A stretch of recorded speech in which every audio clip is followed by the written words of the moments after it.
కుదురుగా లేనప్పుడల్లా కొడుతున్నా అంతే? అంత అలరి చేస్తావు నువ్వు రోజు? ఒక్కొక్కసారి స్కూల్కి వెళ్తావా? ఏ క్లాస్ చదువుతున్నావు? 4th class. ఏం పేరు? ఉదయ రాహుల్.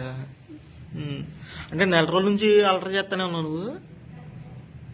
ఒక్కొక్కసారి అలర్ చేస్తా. అలరి చేసినప్పుడల్లా కొడతా ఉంటారా?